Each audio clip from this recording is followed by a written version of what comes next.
My name is Sharon Tabele. I will be your program director for the day.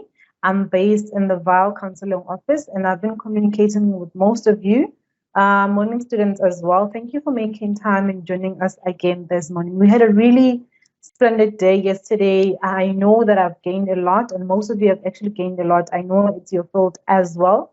Even if it's not, we learned a lot about what happens when the structure, the fundamental structure of a bridge goes wrong, all of that. But thank you so much for joining us again this morning, and welcome to day 2 of Science Engineering Technology Workshop. We have a great lineup today. We should have Mr. Molin also joining us very soon from AXA. We do have Mbozo, but I'll let Mr. Makahane outline all of that. My name is Clipatwan Makahane, a student counselor in UNICEF Kurundeni. I'm given a role to welcome everyone. And I think the first thing that I would like to say, everyone here is aware that there's an increase in high crime rate in South Africa. And it's sad because no one is doing anything, and this problem cannot be solved by politicians alone because they fail to solve it. And the prayers alone without action will never do anything. And the only college which has been identified which can help on reducing crime by creating people who can create companies which can create jobs and agriculture. Those two colleges have got the biggest role to play, because I don't think it's only a matter of creating jobs, because creating jobs will be something else.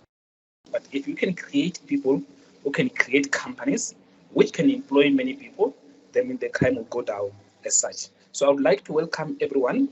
I'm not forgetting to welcome our VVIPs, which is our students, who are the biggest beneficiary of this program. And having said that, I think you must take note of what is going to be said today, because we have got experts in every field as when it comes to engineering. And it's very important for you guys. I of the opinion that you are the only college, including the agricultural college, which can create companies, which can employ more people, and then we have less problems in the country.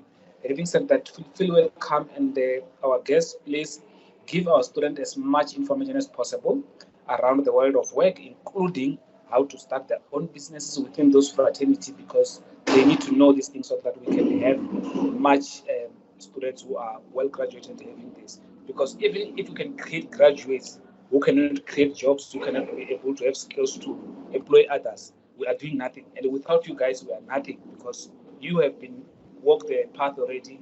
So you know exactly what is happening in the world of work. You know exactly what's happening in the engineering field. So having said that, I'm stopping here and allowing you guys to take the podium and give our students the best. Thank you very much, colleagues, for being part of this program.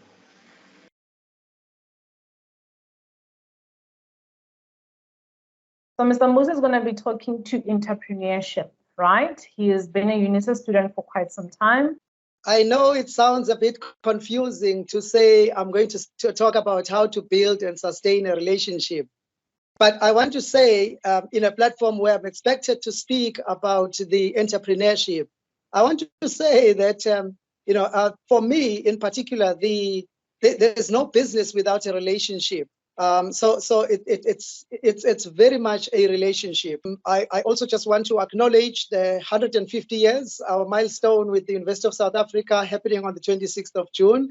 And yes, to say that I appreciate the floor. And to say that I'm really expected to speak about entrepreneurship, I will do so. I will talk about in theory what I think it is, and then I will move on to show you illustratively how I have applied that. And then at the end, we will conclude with a question and answer session. Let's go to the next one. Okay. And I want to start off by defining entrepreneurship, which is really just a definition that I pulled out from Wikipedia, which says it's the activity of setting up a business or businesses, taking financial risk in the hope for profits. So there are 4 key fundamental issues there. One, it's the activity, it's a process, it's an ongoing activity, and therefore it is also about setting up a business. So you need to know something about a business. What kind of a business is it? There are different forms of businesses. There's sole proprieties. There's the CIPC. If you go to the CIPC.co.za, you can find different types of businesses, Pty Ltd, and so on. Okay. But yes, it's about a risk, a financial risk. It's about your time, investing time into it, in the hope that one day you will make money. And I want to start by telling you what you should, what I think are what I call the essential traits that you should have developed before you embark on starting your own business or in your entrepreneurial journey. And I want to say that the most important thing for me is to pay attention. I'm saying pay attention. In other words, pay attention to details. Develop that trait, develop that skill, develop the skill, and also get a mentor. Identify your advantage. Know what it is that you are good at. Are you good at leading people? Are you good at following people, following instructions? No matter what it is, we all have our own advantages that you need to capitalize on. Are you a good listener? Are you a good speaker? Are you an artist? It really is entirely up to you. You have to do your own assessment. And then in addition to that, you have to talk to the users. Talk to the users. Before you embark on starting your own business, talk to the users, talk to the potential customers. I know that some of you are in the engineering sector, some of you are in the computing and various fields of science. So you need to to establish a skill in which you speak to the end users. If what you are talking about is an app, a mobile application, a game, whatever it is, have a low profile, a low fidelity prototype that you can illustrate and have people comment on it and say, and ask them a specific question. If I were to sell this, would you buy it? How often would you pay for it? How would you pay for it? And so forth. So talk to them. They will tell you what it is that they want, because there's no business without the end users. Now imagine the end. Try and imagine how you want the end to look like. And I then summarize, what I call the relationship traits. I summarize grouped in what I call chief, which is really, you have to be creative. You have to be able to communicate, consistently, constantly with your users, with your customers. You have to develop honesty. You have to be honest. Customers are very intelligent people, and they can see if you are fooling them. And they will find somebody else who is genuine in their offering. And ask for help. You cannot do everything yourself. Ask for help. Innovate. Innovate. Find ways, unique ways of doing things. And establish. Develop integrity. Be a person of your own word. So that your customers and most importantly, even your employees, if you establish a business and grow it to the extent where it employs people, be a person of integrity. If you say to them, you will be paid on the 25th, they want to be paid on the 25th, because by that day, believe you me, they might only have the money to get to work and no return. So they'll be expecting to get paid so that they can do their own things. And capitalize on information. Find as much information as you can in the space that you want to play in, and learn. Become a learning machine. Learn, and become better all the time. And E is there to say, have empathy. Have empathy. In other words, what you are really starting the business for is to remove somebody's pain. What pain are you removing? What is it that you are saying to them? I'm going to make your life easy by providing this service. Because remember, it's a relationship. It's a two-way. They are voting for you by paying you. To keep you alive and to keep doing what you are doing. But you have got to also be solving their problem. If you're not solving their problem, there's no reason for them to stay in that relationship. And also be ethical. And by being ethical, we are saying, be honest. When you are selling a product that is edible, for instance, be aware that people are going to eat this. Would you eat it yourself? So if you are, some of you are engineers, you will be building bridges. You must be aware that people will be using that bridge, and therefore, while you want to cut down on the costs, be aware that there's issues of ethics there to say, these users, their lives are at stake and so on. And the last point will be, to deal with fear. Have no fear. Remove fear. The moment you decide to say, this is what I want to do, know that, from that point onwards, you must remove fear, out of the equation. Whether it's fear that stands between you and being a good speaker, you need to remove that. You need to eliminate that. You can't be standing in front of the people and sucking your thumb and saying, "Sorry, guys, I'm shy, but this is what I'm selling." No. But again, it talks to fairness. Have a business that is fair. That charges prices fairly. And so forth. And the last attribute will be to say focus. Remain focused. Have laser focus. In other words, when you decide to say, this is what I'm going to do, focus on it, keep doing it, and you'll get better and better all the time. But now, having taken you through a bit of a marathon of theory, I now want to share with you my own entrepreneurial journey, which I'm expected to do. And I really want to begin in 2020, where I could not take my children to a preschool, and due to lockdown, and therefore I signed up for an early childhood development course while I was still studying at the University of South Africa, where I'm enrolled for Bachelor of Science in Computing. Please excuse me, I have a bit of a cold. And where I learned that there's a very big problem when it comes to illiteracy, where you find that 750 million adults cannot read, write, or count, and that 2/3 of children cannot read, write, or count at the level of competency that is expected of them at the school. So even though they are in school, they are still performing dismally in terms of the annual assessment tests, as well as the your PELS tests and so forth.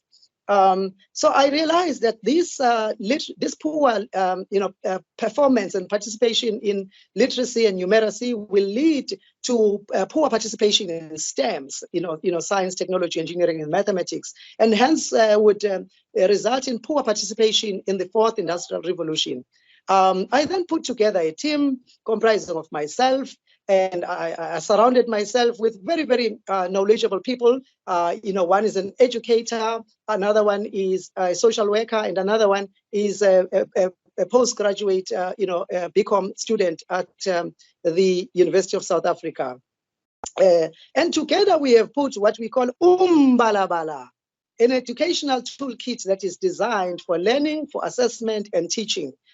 And this is really what we do, is we then, pick up the bottle caps or, plastic waste, remove it out of the rivers, and what we do with it is we use it to develop, board games, which we use tokens, to play. And we use tokens. Tokens can be used for counting, to give a physical relationship with an abstract concept such as a number and so on. And we then also, we tested these, we took these to the street children in 2021, where homeless street kids live.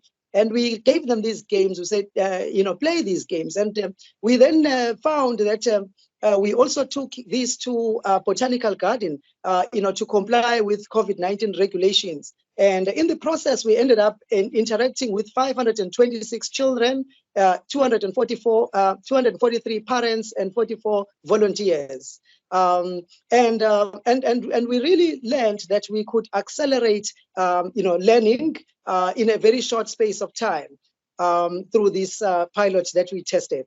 And we have then developed further what we call a smart learning device, which can be seen on the screen there, which is really designed to address the issue of the digital divide. And, throughout the journey, we have gone through incubation. We have been supported by the University of South Africa through the DITTC. Be on the lookout for the DITTC Innovation Challenge, which comes up annually. And, through participating in that program, we then received support from the University of South Africa, which has taken us all over the world. In Rwanda, we've been there. In Switzerland, we've been there.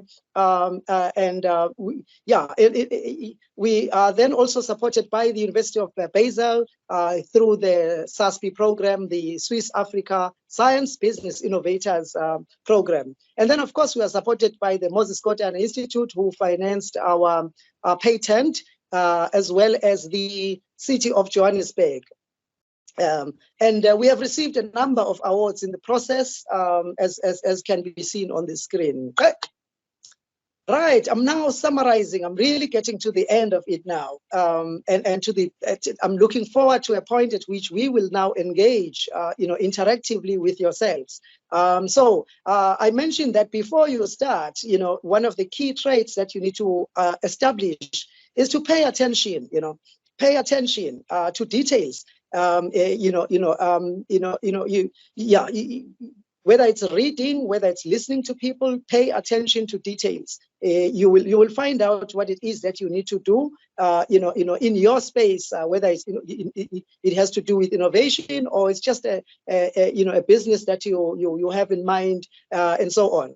And then I mentioned that you should get a mentor, and then you should identify your advantage and capitalize on that advantage that you have. And then I mentioned you should talk to the users and try to imagine the end. It's very difficult sometimes to imagine the end because you haven't gone through it, you have no idea. But create your end. See how will it look like. Will I have 20 employees at the end? That I would be paying salaries. How much will I be paying them, and so on? Do I want impact? What kind of impact do I want? Globally, around the world, or locally, and so on. So try and imagine the end, and know within yourself how it would look like.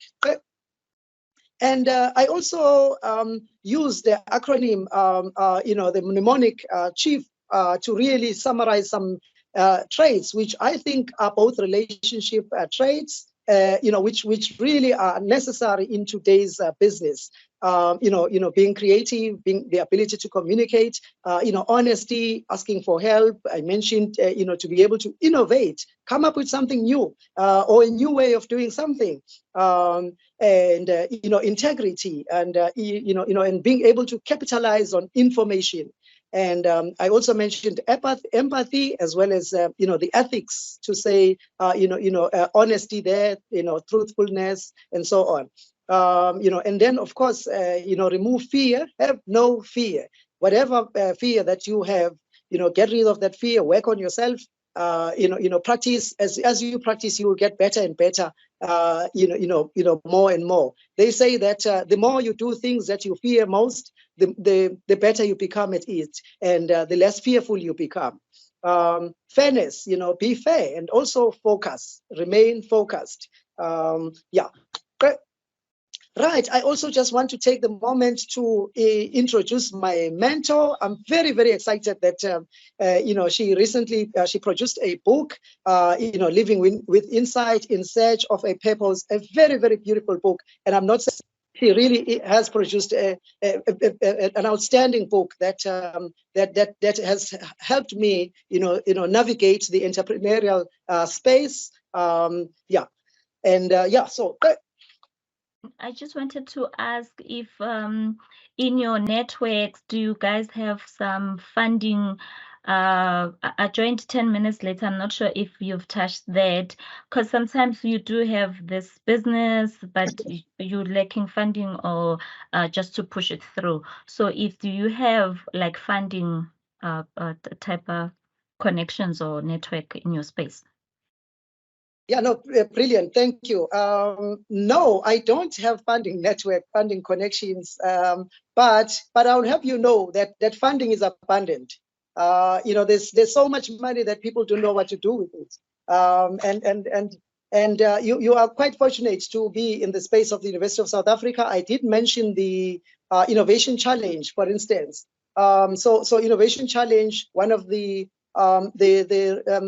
benefits of participating in that is, we were able, for instance, to receive a grant funding of 100,000. And that became a very good, seeding. So we essentially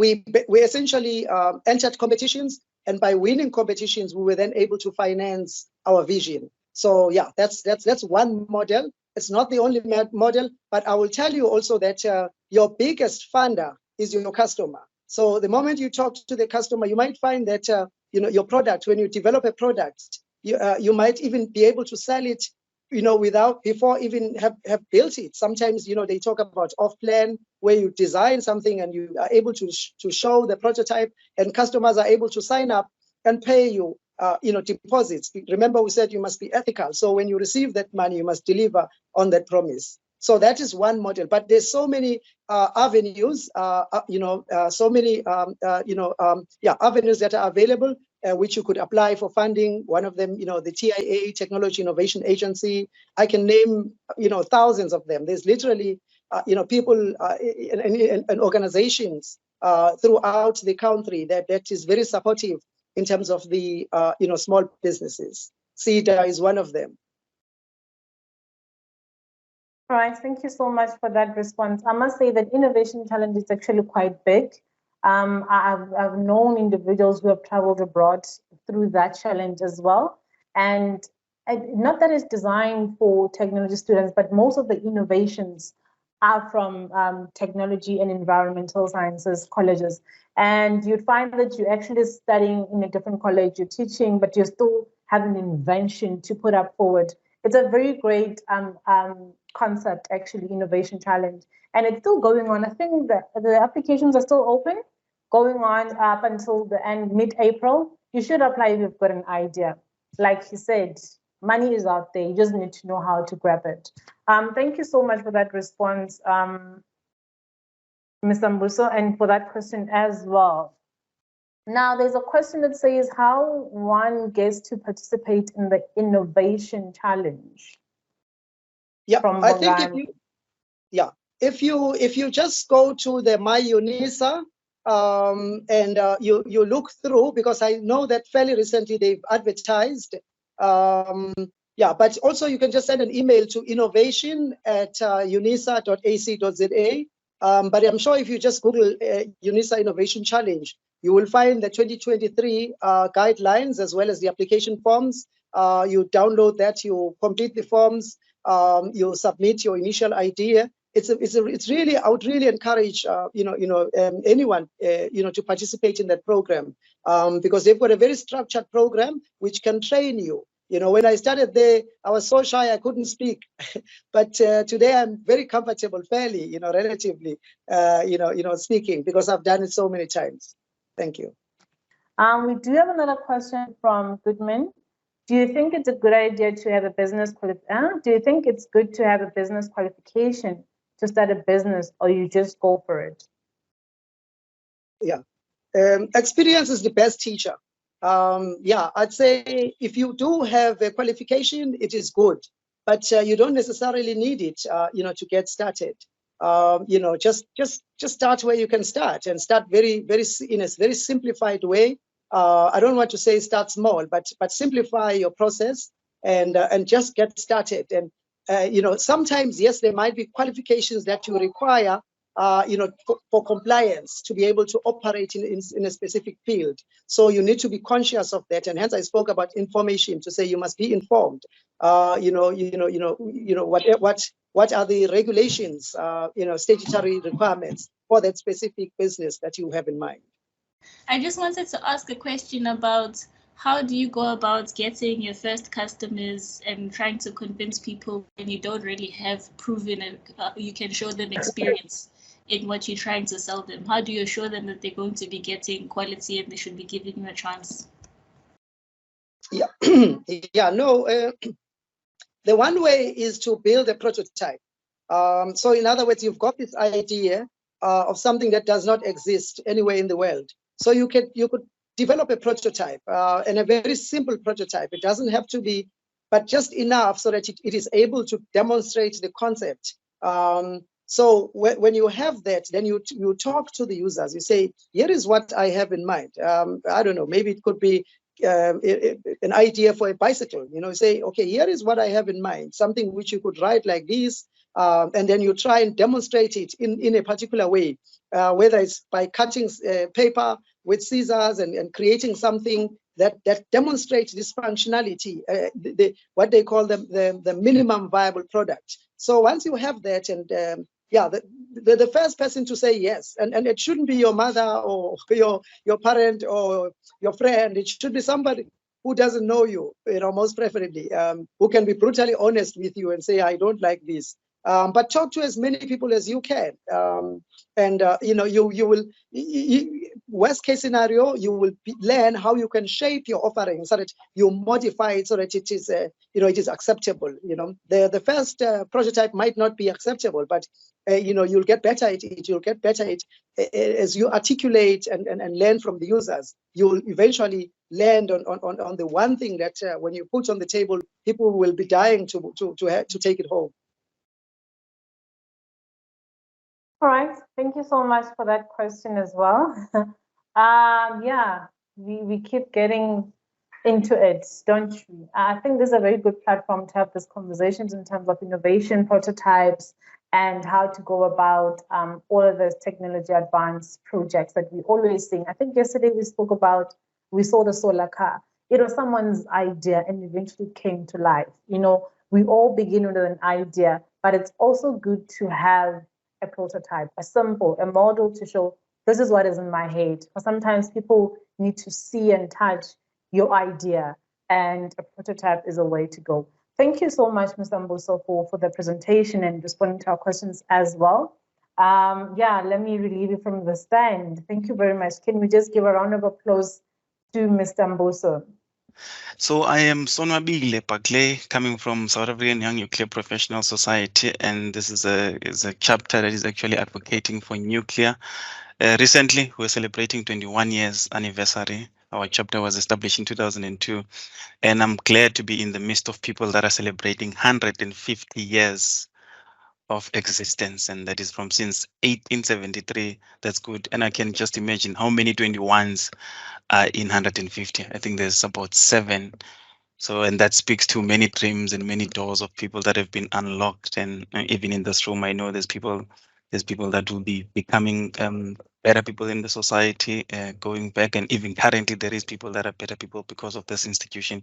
So I think from our side, we wish you guys many, many more years to come. Then nonetheless, in terms of my qualifications and where I'm based in Koeberg. That's a nuclear power plant based in Cape Town. We also fall under Eskom. And then I have a BTech in electrical engineering, and I have a postgrad diploma in project management from Stellenbosch, currently enrolled for my MBA. I'm a PAC member for CTU College. What is PAC for people that may wonder? That's a program advisory committee. So if there's anything that are new or courses that they need us to discuss, we'll advise them on what, based on what is in the market, and tell them, no, include the nuclear programs, include the technological innovation programs. We do that. And moving on, the contents, I saw the previous speaker, Mr. Musa, had 12 pages, and I'm thinking I have 25 pages. I'm going to have to summarize as quickly as possible. Obviously, I won't delve into the topics that I would have wanted to get into. I mean, if there's any questions that arise, we can always address them outside the meeting. So what we're going to focus on is who is synapse and our objectives, the basic principles of electricity generation. And obviously, I'll be more talking about the nuclear because that's where I'm based in. And then the most favorite part of this is the career opportunities that are out there. I mean, it's important that I talk about the impact that nuclear is having around us and in the world at large. then we conclude. When I conclude, we'll be exchanging the details of how you guys can connect with us. So we are a non-profit organization, and that was established in 2002. I think I've already mentioned that. That was after the gents came back. I don't know why do I also have to say gents. That was after our team came back and they realized that we don't actually have a chapter in South Africa that is advocating and looking at nuclear. Why don't we start our own? And then that was the birth of it. And Abo PK were behind the starting of Abo Brasem, and I'm sure not many of you would be aware of those guys, but yeah, they are the ones that gave birth to this beautiful organization. And we have more than 1,000 members across South Africa. I think I'm actually limiting the members. The members are everywhere because the reason I want to say they are everywhere, there's people that do not know the impact of nuclear and how the benefits of it. And if they can just hear anything to do with it, they'll definitely be members. So I want to speak to those members as well and say they are our members. And for those who want to join and become part and parcel, there is a Google Drive where you can fill in your forms and then you'll be registered. And then there is a point that is supposed to be appearing here, but it's not appearing. And that is about who can be a member. Person that can be a member in this institution is between 18 and 40. But I mean, we do not exclude people that are above 40. We call those members, according to our constitution, the associate members. So those are people that will advise us in terms of how to go about things. I mean, we work with different stakeholders. So you can imagine how much knowledge rests among people that have been in this journey, and they can obviously take us to another 21 times 7, which is 147, and will also be one day like UNISA. The membership comprises of different institutions, and ESCOM is one of them. There's an ESCOM chapter. There's NNR. NNR is our watchdog that makes sure that we regulate, we adhere to the procedures that are out there around nuclear. If there's any modifications that we do, they need to be aligned and know that they are in check, so that the public is not placed at risk. And then there is NEXA, there is DMRE, that's the Department of Minerals and Resources, and then academia. We work mostly with the University of Northwest because I think they do have some nuclear programs. I mean, they are the closest to us. But I mean, we do not exclude. I mean, the fact that today we've been invited by UNISA means that there is partnership blooming, and we are more than welcome to work with UNISA. And Radi and then Itamba Labs, those are our scientists, people that make sure that tomorrow, if there's anything that we need to invent, we need to test it first in the lab, and so that it can work out, and then we can take it out and play around with it. The people that are affiliated to us or we're affiliated to is AYGN, the chapter that is headed by President Rafael, I think he's from Kenya. And we are also associated to IYNC, International Youth Nuclear Congress, and so we work hand in hand with these people. And I think it's important that I also mention that we have a representative. Our current Treasurer General is serving as a secretariat in AYGN, and I've sent an invitation to everyone that is following us in terms of our program that we'll be having in Giza. That's Egypt. For those of you that are not aware, Giza is also building a nuclear power plant. I think it's strategic that we go there, and that conference will be having it around August. Some of the other stuff we are involved in, the objectives, if there's anything that needs to happen, we educate the youth about the nuclear. We go to schools, and that's our daily bread. We do that every day, teach them about the opportunities that exist in our field, in the nuclear field. And we also go to Parliament to say, look, I can make reference to before the release of IRP 2019. We did make a submission to say, look, you need to include the nuclear in the independent resource plan. And we stated we had to make and provide the reasons why we say nuclear must be included in that. So, but when it was released, then I can assure you that it indeed 2,500 of megawatts was part and parcel of the independent resource plan. Obviously, the independent resource plan is currently being updated, and our last talks with the MRE, they said, yeah, there is some amendments that are being done, and as soon as it's ready, it will come up again. I mean, for those of you that might remember, in 2010, the independent resource plan had 9,600 megawatts to be procured from nuclear. And I can assure you what that would have meant if it did happen. Obviously, it would have meant that sustainability in terms of jobs, it would have meant the base load in terms of electricity that is continuous, continuous supply of electricity. I mean, Quebec has been performing good. Not that I'm saying because I'm here, but it's a fact that in terms of when you look at the EF energy availability factor of Quebec, it's been exceptionally well above 80%. And when you look, Quebec was constructed in 1976, and then in 1984 were commissioned to the grid and synchronized. So for the past 39 years, we've been operating safely.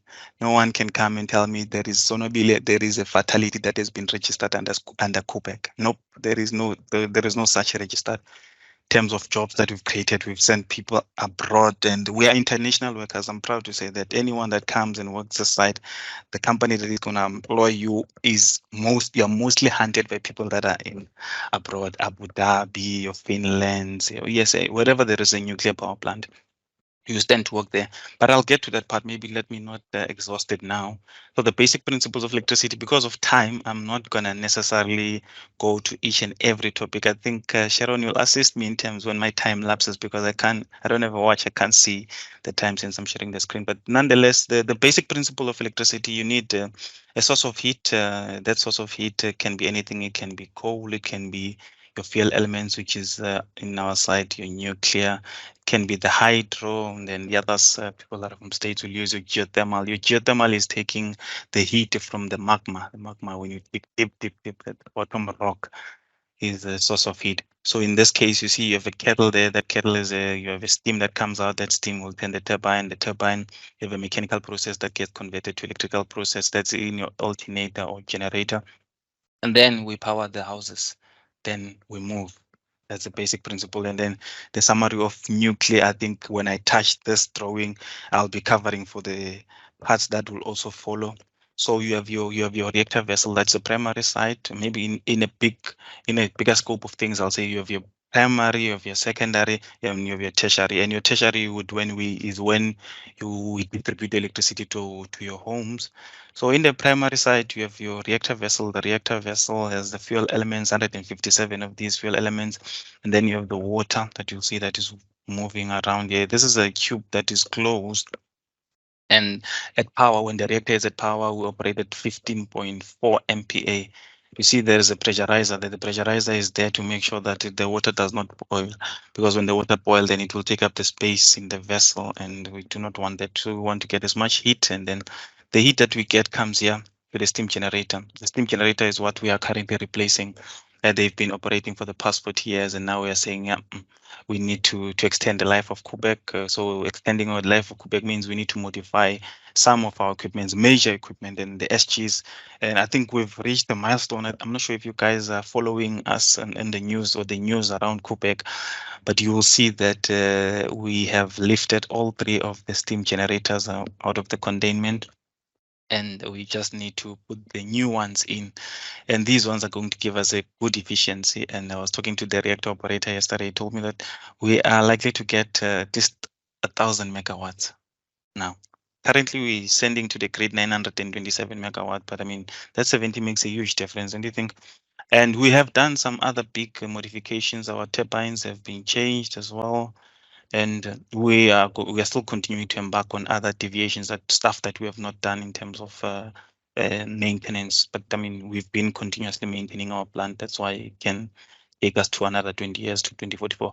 So nonetheless, if I have to continue explaining this one now, so we heat up the water that is in the steam generator, and then the steam generator, you can see the steam there goes out, and this is the containment wall.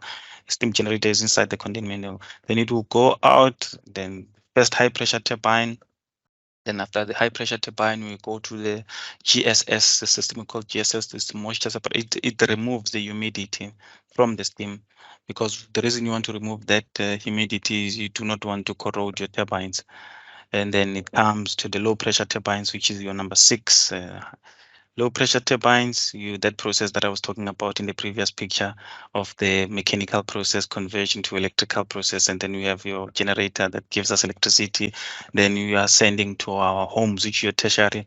Then this process that you see here is a cooling process. It makes sure that, look, after you've done work of turning the turbine, you want the condensate to go back. And this water of the primary, the tertiary and this water secondary does not mix. This is this water, and there's no possibility of choke leaks, even if they can be, but our pipes are made in such a way that they are hard to they do not corrode easily, and they've been operating for the past 4 years with no issues of the tube leaks from one line to another. Then the cooling is there, comes back to the steam generator there, and that reset continuously happens. I move here. This then is a summary of what I was talking about in the previous slide. And again, this is a picture of what is happening now when I was saying you have a reactor vessel.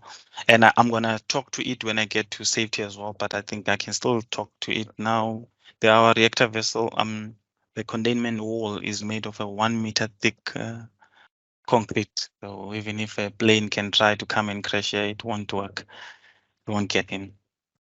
So, and then then you have our containment wall structure, housing a number of components, but of key issue to us, or of critical importance to us, is the reactor vessel, is the steam generator, is the pressurizer, and then there is other systems that are there, your EAS systems, your containment spray, your safety injection system, they are there, and then you have your turbine.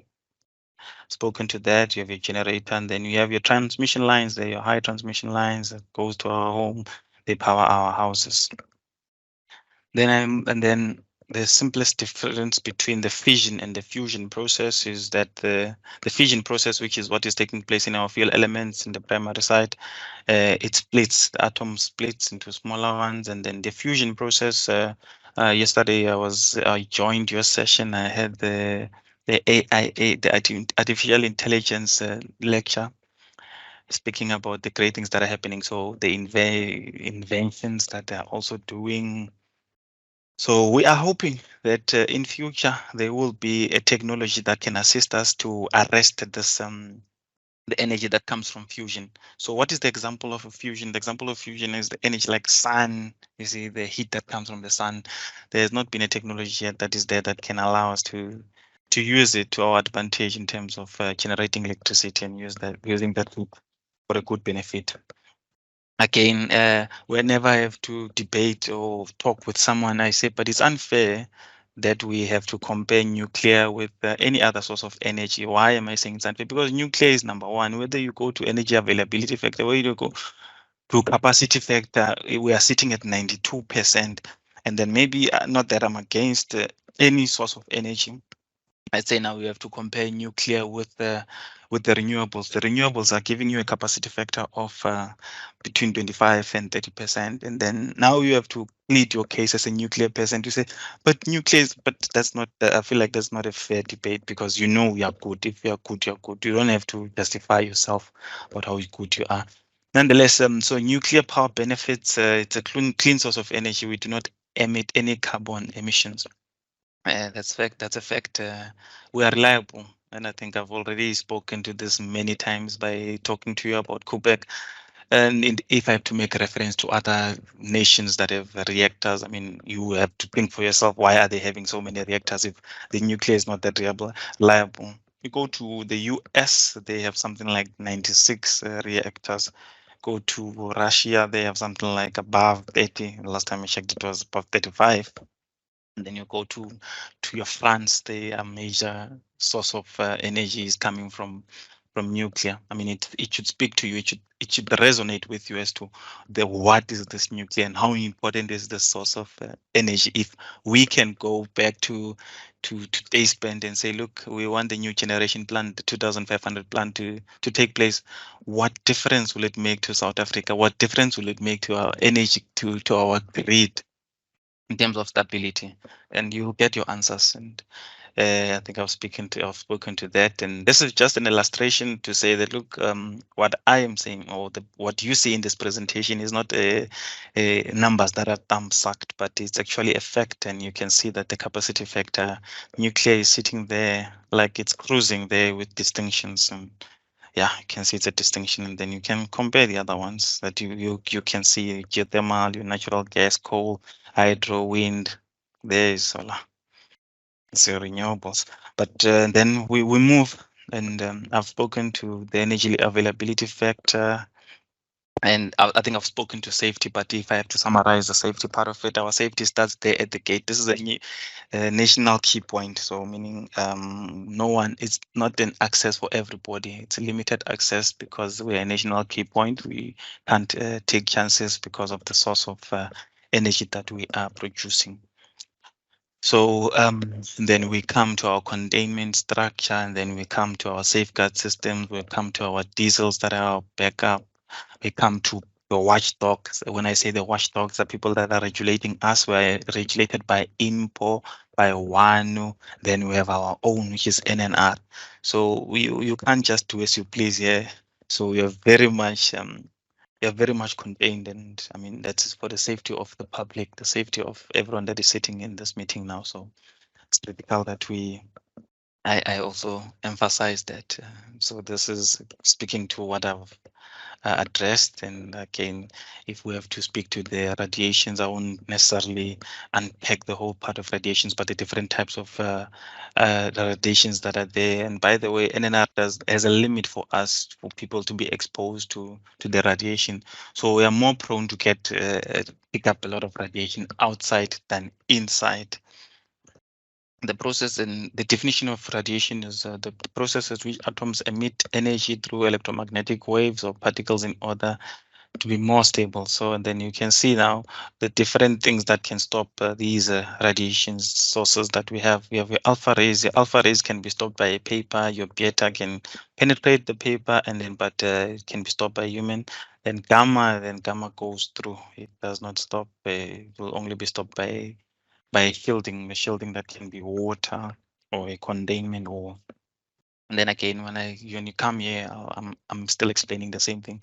The types of nuclear waste that are there, there's different types. I'm not gonna necessarily unpack all of them that you'll get in each one of them. Like your low level waste, when you go to the control zone, that would be your papers, your gloves, and all of these. When you are done using your gloves and you put them in the bag, they are going. We put them in a concrete. That's your radiation, our RPT radiation waste guys, and they will put that in a concrete to ensure that obviously we minimize as much emission of radiation as possible. And then you have your intermediate level waste, and that is speaking to our filters, different filters that are installed in our plant. And when they are done or they are no longer of use, we have to obviously replace them and put the others. And the ones that we replace and take out, we also use the same method of concrete. Then we'll eventually send them to Falpoots, and Falpoots is situated in Northern Cape in Springbok, and that's a plant that is big. And then you have your spent fuel.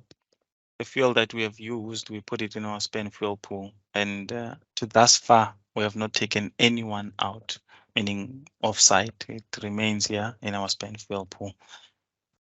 Then these are definitions of what I was speaking to, and then this is a Falput that is managed by NEXA. Who is NEXA? NEXA is South African Nuclear Energy Corporation. I think I've spoken about NEXA earlier in my presentation.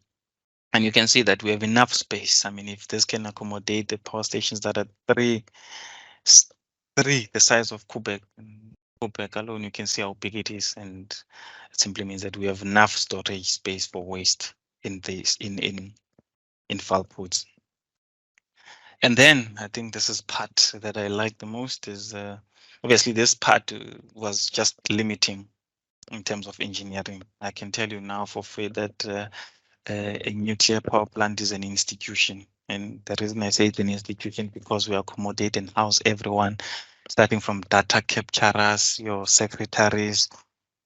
Think of a career, your nurses, your doctors, think of them. And I've labeled all of them. If you're in engineering, any type of engineering, it's nice and easy for us to can place you anywhere, because as soon as you are technical, it means it's easy for you to can grasp the systems. You can become a system engineer of anything, and then or a senior technician.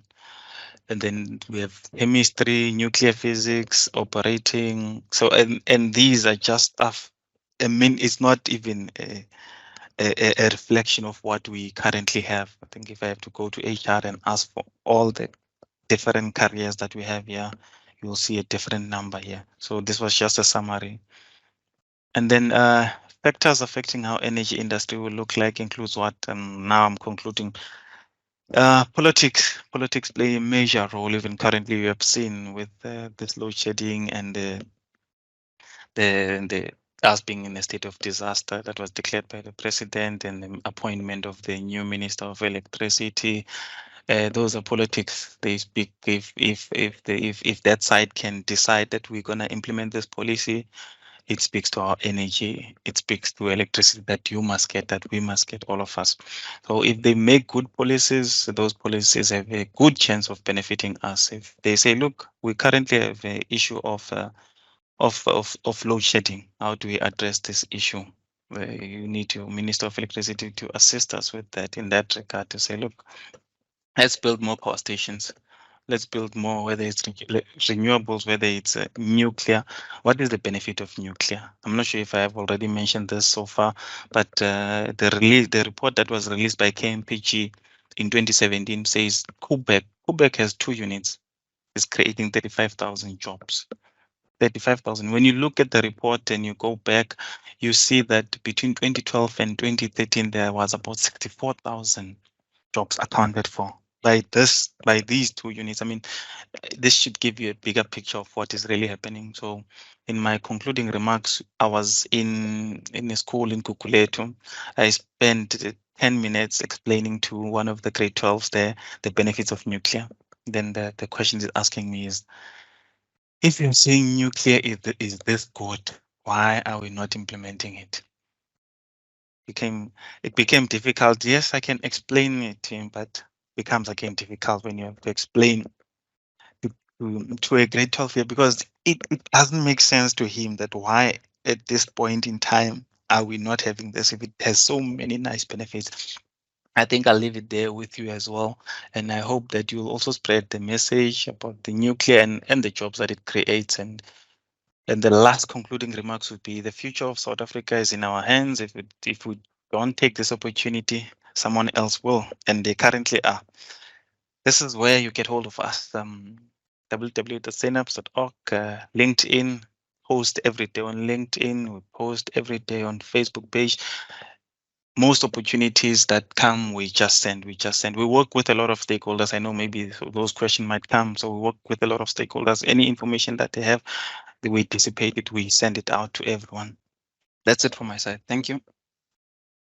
My question is that instead of the problem solving of the nuclear for energy, why so? How can I put it? Why it's so like every time people think of nuclear, they think of national security for defense. They don't think of job creation, just like you pointed. They don't think clean energy source. They don't think certain things. So why people every time they hear nuclear, they think about bombs, explosives, and so forth? I don't know if I'm there. That question is good. Thank you very much for that question. I think to answer you, Mr. B, is it B Newson? Yes. It's the education around it. I don't think most people are aware that. I don't even think that there's a lot of people that are aware that Quebec is existing, and Quebec is a nuclear power plant, and exactly what benefits are there. So I think the fact that we were invited, and I'm happy I mean, this is not the first time we work with UNISA. When we have these engagements, it becomes easy for people to know. We were in Eastern Cape where the power plant is going to be. Even there, they didn't know, but we had to engage them and have a public engagement and make them aware what they stand to benefit. I mean, it's a small community that we are coming from, but I mean, you could see the hopes that are sitting there and how much that can assist them. So I think I'm a general secretary of this. I'm trying to make sure that we get to every corner of South Africa. We are doing a nuclear drive. Just to summarize now part of your question, we mostly abroad. We go abroad and we attend the conferences, and I mean, those people don't need the information. They know the benefits of it. That's why they can the benefits and the money that comes from it, they can use it to sponsor people that are coming from our side, like in Africa, and say, come, you guys go into scholarships in Russia, because they understand the benefits of it and the money that sits with it. So it's incumbent upon us to teach as much as possible. I'm not sure if UNISA has a nuclear engineering sector or department. It starts there. We need to engage in those topics and say, look, why don't you incorporate this in your curriculum? Yeah. Okay. Another question, if you don't mind. Yeah, no problem. Okay. So if I were to start, maybe like you just mentioned, because lack of knowledge is the key behind this. So if I was to start an initiative on like teaching our locals about nuclear, will I get funds? Look, in terms of funds, you obviously, when you get in that space, you have to identify who is in this space. You get in that space, you see who is in this space, you work with those people. I can guarantee you'll get companies that want to work with you because they see what you want to push. I mean, they'll definitely wouldn't want to jump in, because ultimately I can assure you, look, nuclear is the future. If you're not aware, even Egypt is building, Uganda, they mentioned the same thing, that they're looking into building this nuclear thing. So it's the currency of gold that is coming.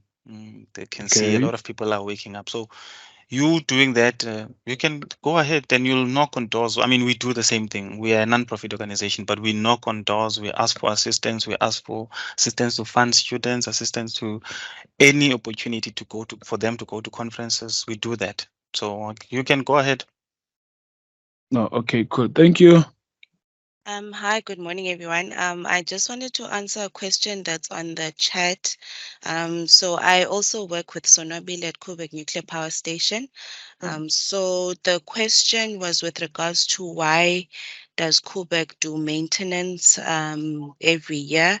So just to simplify that, so Kubek does an 18-monthly that's our cycle for our maintenance outages. So now, as you know, if you have a car, you can't drive your car for 2 years without taking your car in for a service, because obviously parts need to be maintained.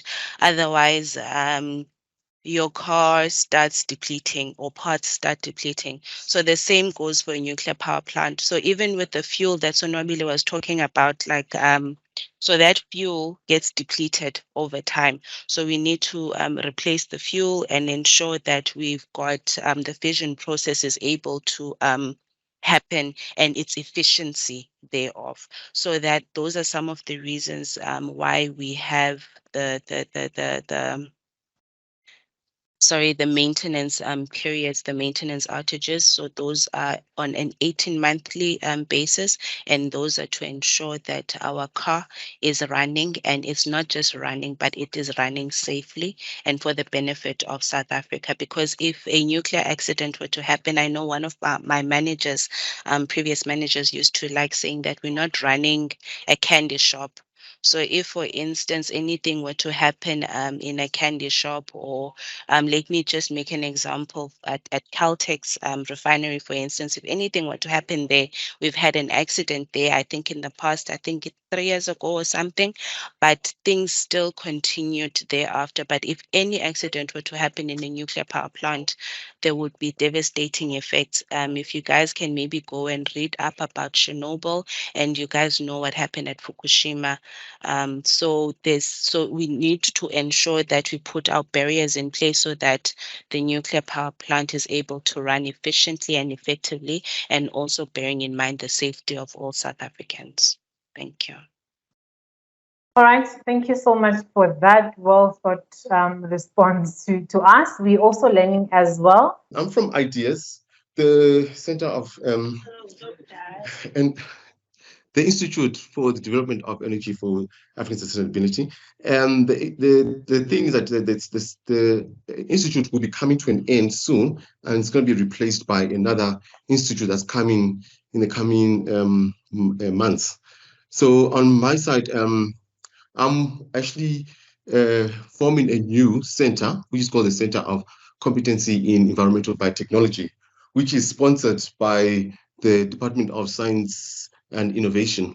The reason why we came up with this initiative is to look at the issues that are surrounded within South Africa itself, because we have realized that there's a lot of problems that are occurring in South Africa. So with the center, the DSI, when I approached them, the idea was to say, what can we do in terms of solving the current issues? And our current issues are looking at waste management, looking at the various types of waste that's being produced in South Africa. How do we handle that? Because we know there's a lot of waste that's being produced, and looking in terms of what can be done. So we're looking in terms of converting that into energy. I'll talk about that just now. And also looking at wastewater treatment, because we know that South Africa is also a water scarce country. So we're also looking in terms of how do we deal with the problem of water in South Africa. Why don't we treat that? So with this initiative of the Center of Competency, the biggest issue that I had when we discussed with the DSI was that the government provides scholarships to individuals. So they do their masters, they do their PhDs. Sorry, I'm just trying to catch my breath. They do their masters, they do their PhDs. But at the end of the day, they come back and say, okay, you've given us the funds to do these degrees. Now give us the jobs. So that's where we come into place in terms of saying, what do we do? How do we help students who are in the process of doing their masters or PhDs, or who are finished, in terms of taking the next step in terms of going into industry and helping them in terms of what to do. So if we look at in terms of what is the role of a center of competency, right? A center of competency is defined as a structured long-term research and innovation collaboration in strategically important areas between academia and industry, with frequent interaction with the public sector. A center of competence, a COC, focuses on strategic research agendas, supports strong interactions between science and industry.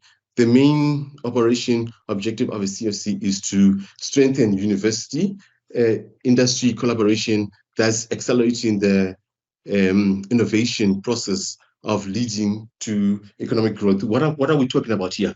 What we're saying in a nutshell is that in the past, universities or academics worked in silos, worked alone in terms of producing patents, in terms of developing technologies, producing papers.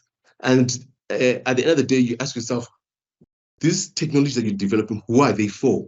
Because at the end of the day, industry does not know about it. They don't get they don't get the information, so they're not improving their technologies based on the work that you're doing. So we need to bridge that gap, whereby the work that we do must be related to industry in terms of improving their technologies, improving the work that's being done within the industry. So that can only be done between universities and industries together with government, right? So having this three-way partnership actually helps us to develop the country, and it helps us develop existing or non-existing technologies in terms of improving what can be done. For instance, like what has been talked about in terms of energy, a lot of researchers work on energy, trying to improve technologies, trying to improve how can we become more self-sustaining in terms of developing these technologies. That's where universities need to work with the industry, need to work with government in terms of getting the work from the labs to industry, and then at the end of the day, improving the industries, or improving the economy of the country. That's the main goal, right? If you go to the next slide. So with the center, we saw a need, right? What was our need? The need was environmental waste management. We've seen a lot of dumping that's going around within the country itself, right? We've seen a lot of dilapidated wastewater treatment systems, spillages of sewages in streets, around the country, So that's what we said. All these issues, all the problems with energy, those need to be addressed within a COC, which then brings together expertise, not only from UNISA, but looking at other expertise from other universities. So with this COC, what we have done is that we have brought in expertise from University of Venda, University of Zululand, and University of Fort Hare. And at the moment, we're also talking to Mintech to bring in the expertise, as well as University of Walter Sisulu. So the reason why I'm mentioning these universities, because remember they were previously disadvantaged, so we need to bring in the technologies to uplift these universities at the same time and get the technologies to these students who are actually within those universities. We are looking at bringing other universities like your VITS, your University of Pretoria, right? So those will be are currently in the pipeline, but at the beginning we said let's look at these universities in terms of uplifting this. So as you see, the problem that it has to be put within a university. Why? Because we tend to use the existing infrastructures. So using the existing infrastructures, you saving costs of not having to build a whole new center, which actually will cost you. Rather use the existing infrastructures and build on that. Bring in other universities, bring in what's called industries to come into in terms of assisting, in terms of looking at the problem. If you go to the next slide. So we are at the center we are also working with other industries like your biotuates, who are the biggest producers of biogas. They produce biogas which is then converted to electricity. So they are supplying their electricity to BMW in Roslyn. So BMW in Roslyn, they're not relying on the grid. They're relying on electricity which is being produced by biotuates, and the amount and how are they producing the electricity? They're using food waste, which they're converting the food waste because it's organic, which is then put into what is referred to as an anaerobic digester to actually produce your biogas, which is then used to power the generators, which are biogas generators into electricity. So the objective, what is the objective of the center, is to develop groundbreaking research, solve environmental issues that are derived from industrial activities. A lot of industries produce a lot of waste. For us at the center, we don't regard waste as waste. For us, waste is gold, because that waste, we can use it to produce other viable products, right? So for us, waste is what we need and it's what we work with. Improve multiple disciplinary research in the effort of solving environmental and industrial problems using biotechnology and engineering. Remember now, although we're the Center of Environmental Biotechnology, we work with scientists, we work with engineers, we work with, you know what I mean? So working together, we need to develop the technologies. Gone are those days whereby scientists worked alone, engineers worked alone. That bridge also needs to be brought in together in terms of solving the problem, in terms of what it is, in terms of how can we get things done. Developing alternative bioprocessing for industrial applications.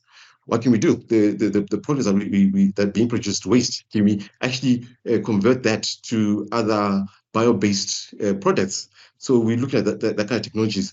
Who are the people that we are actually training? We're looking at postgrads, whereby we're trying to train these postgrads to become industry relevant or ready. So we give them projects that are related to industry. We don't just think of a project and say, this project, let's just do this with this funding. We look at the project, what is the problem within industry, and what are the solutions? We communicate with those industries, and then we put in postgrads to actually work at that. That way it actually helps out in terms of students becoming more relevant in industry and working on projects that are related to issues that we're actually experiencing. And we found that it works a lot, really well.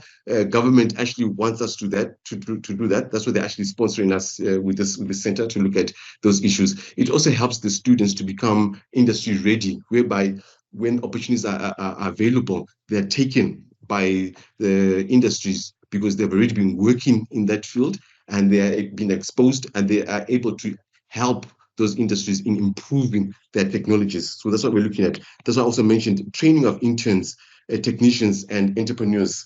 In this case, we we will be offering courses in terms of refresher courses, whereby when we approach industries, we look at their interns or their technicians, and then we try and train them or give them refresher courses on how to better themselves within that industry. Because most cases, it becomes a more of a routine work for technicians and interns, whereby in this case, we want them to become to think outside the box, whereby as they're working on the way they are, the industries, they have to also think of, why am I doing this? What's the issue? You need to just measure, okay, temperature was this, pH was this, and that's it. You need to also understand what is it that I am doing, and how can I also help in terms of improving.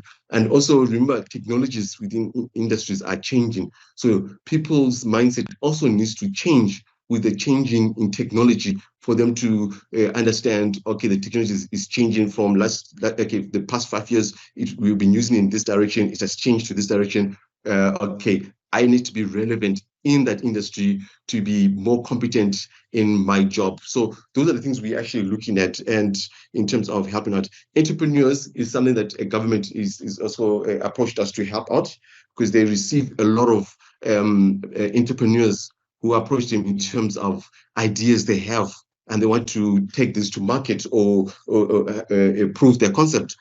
They will be then sent to us. We will work with them, and we will look in terms of, is the product they're looking at, is it viable or is it not viable? Can it be taken to market, or how can we improve it so that it can be a viable product, which can then be taken to market? So we're looking at helping entrepreneurs improve their products and making it more viable, so that they can get funding in terms of from governments to actually take it further to the next step. Next slide. So if we look at the next slide, right, these are the projects that we're currently working on, but we're also expanding in terms of what we're looking at. So we're trying to address the gap between academia and industry, or let me say commercialization. In terms of the work that we do, is we try to get the work into a commercialization. So by the side there, and to write those two pictures, those are projects that we've actually designed. One is a wastewater treatment system. Other one is a biogas system, which uses animal waste to produce your biogas for electricity or for gas for cooking.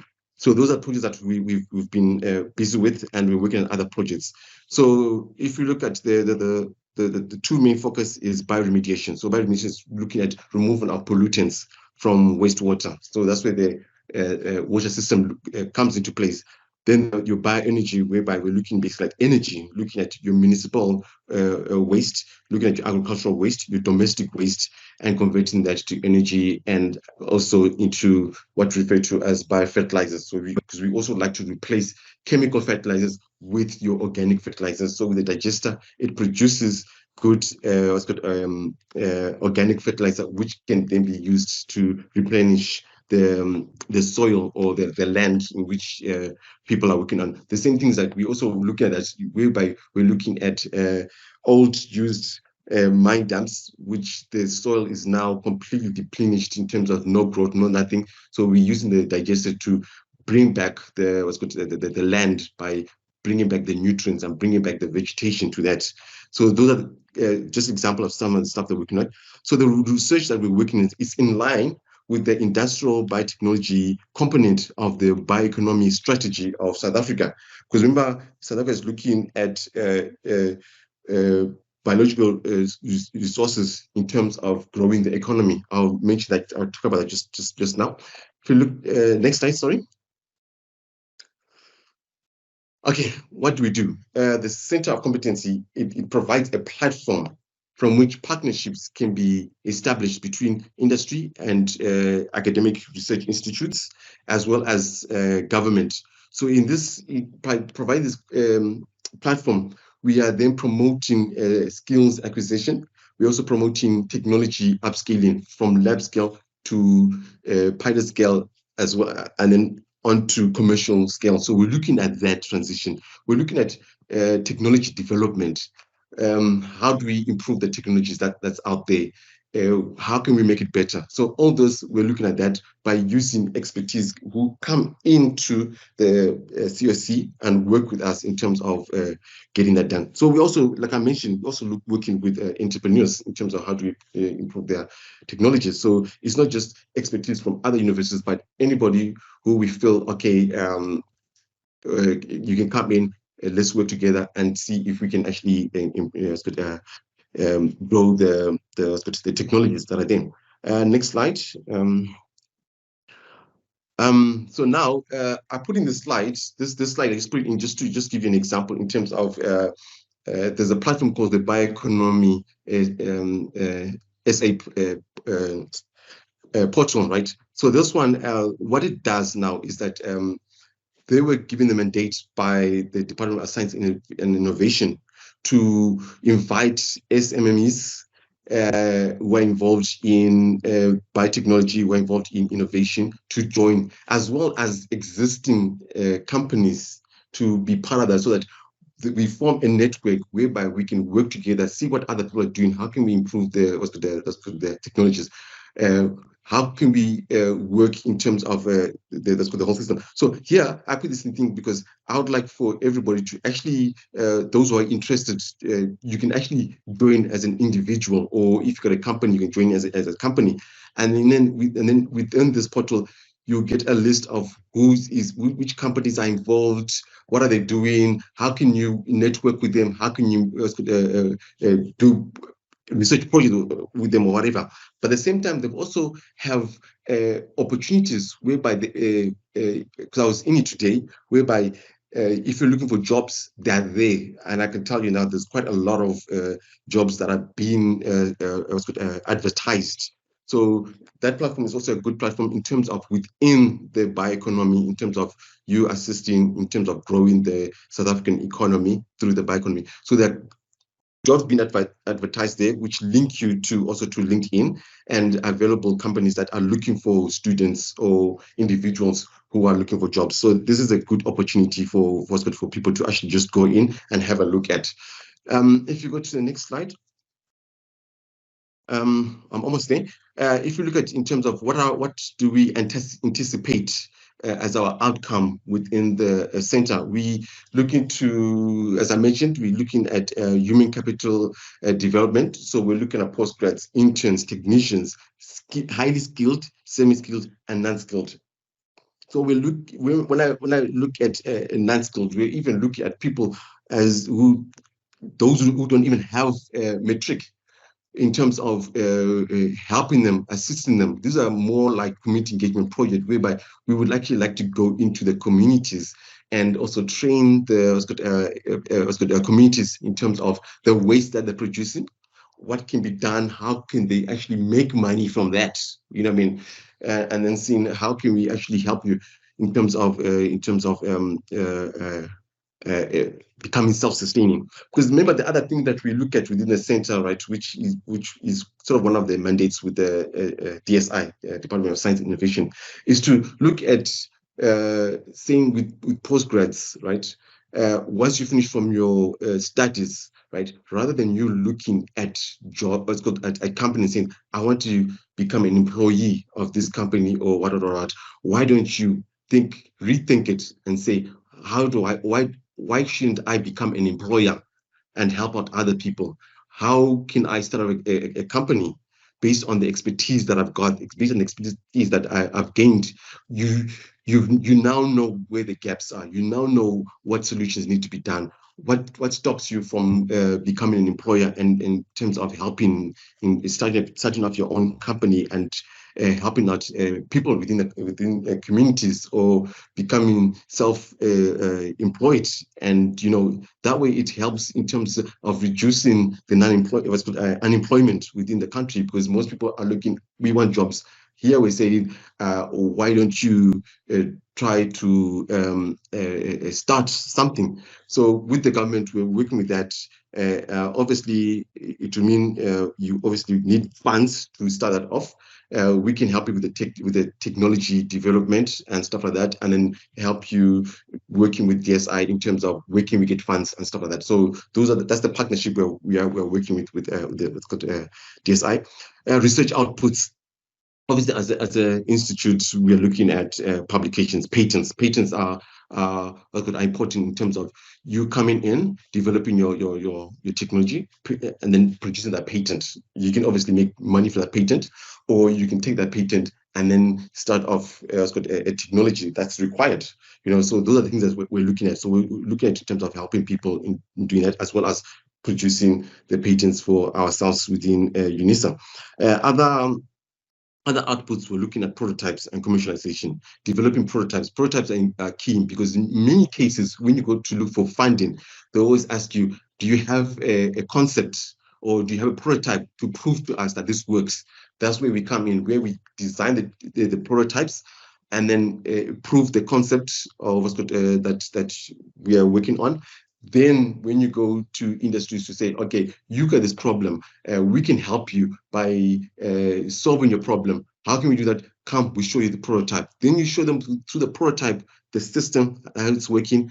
There, obviously, you got that, what's called a buy-in from industries. Because in many cases, we usually just go and say, I've got an idea. And then the first thing is, do you have a prototype? Have you proved this idea?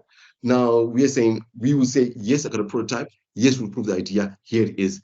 Do you want to work with us? So those are the things we look at. Then obviously looking at commercializing as our own in terms of when we develop this year, how do we take it to market now? Because we are also working with which is the Technology Innovation Agency, who deal with those who've got prototypes. Then they fund you by seed money in terms of developing your prototype and improving it in terms of developing it to market. So we are working with TIA in that case, whereby they do provide fundings in terms of getting technologies to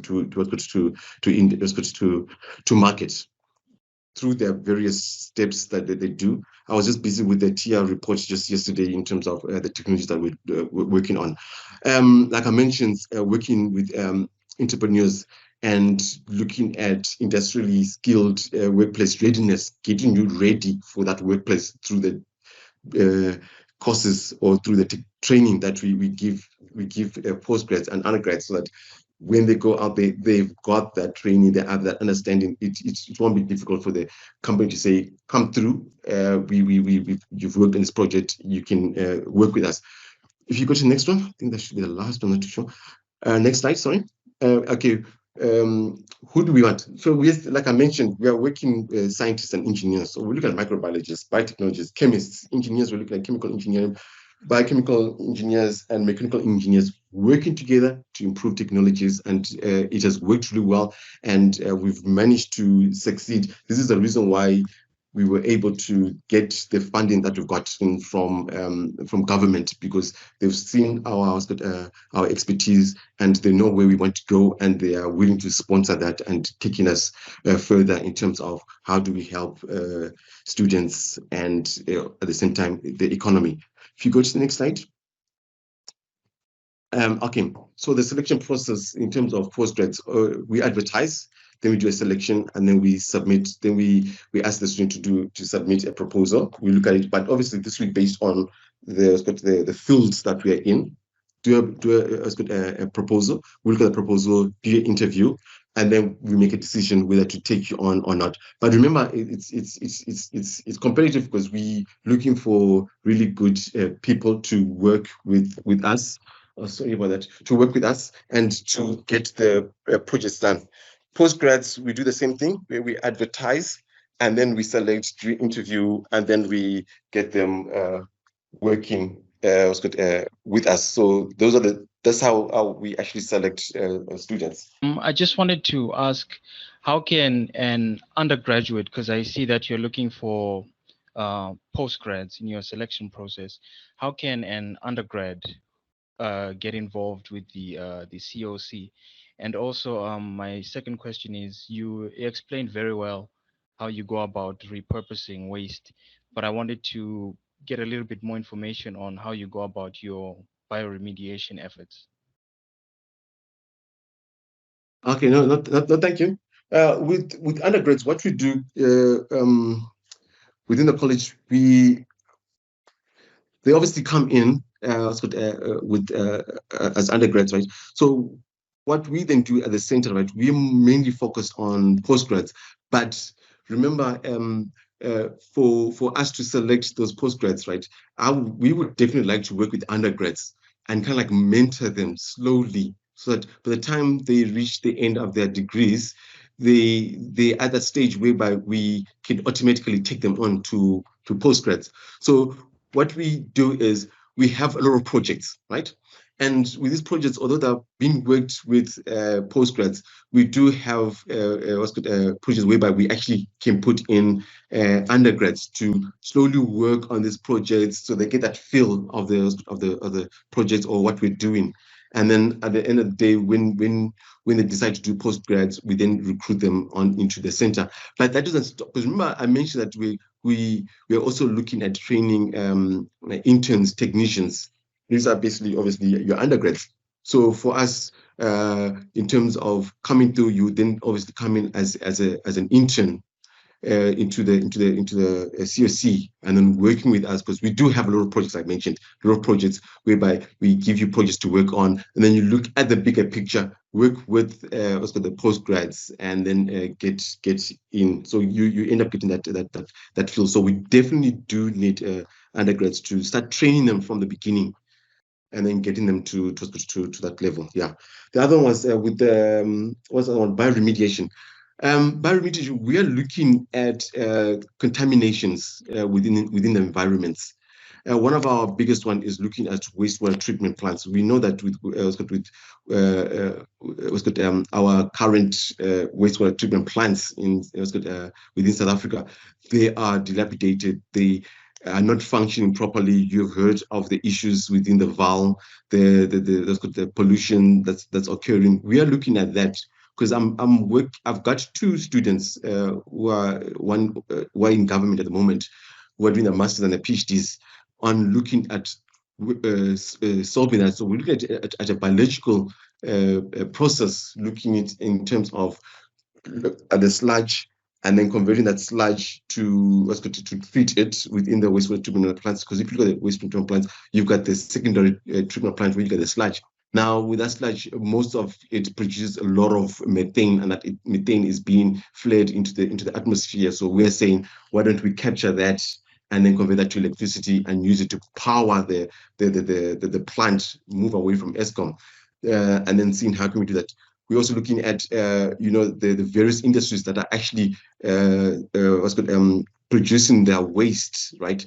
Many of them get penalties from municipalities because they're not treating it to the level that it's supposed to be. So we're saying, why don't we put treatment plants or treat those wastes at your site before you actually put it into the municipal. So those are the kind of stuff that we're looking at in terms of bioremediation. Mine is a comment more than a question regarding the BioWatt supplying electricity to Roslyn factory in Pretoria. Prof mentioned that the plant is not reliant on the grid anymore. Maybe it's the limitations of time, but that's not completely correct, because the power purchase agreements signed are for supplying 25 to 30% of the plant's electricity needs, and the rest still comes from the national grid. Yeah, that's all. Thanks. Well, thank you so much, Prof, for your time and making time to actually come and converse with our students. I'm sure a lot of them have learned a lot from you as well. Yeah, if they do want to get involved in one of your projects, I think they will send you an email and communicate with whoever is in charge of that, facilitating that process. Thank you so much, Prof. Let me just ask Mr. Nyuswa to join us on the platform. Just to give you a background about myself, my name is Day Nyuswa. I am currently working as a group mechanical services manager for ADAC glass. You know it as console, but from last year we have been purchased by a large glass manufacturing company called ADAG Group.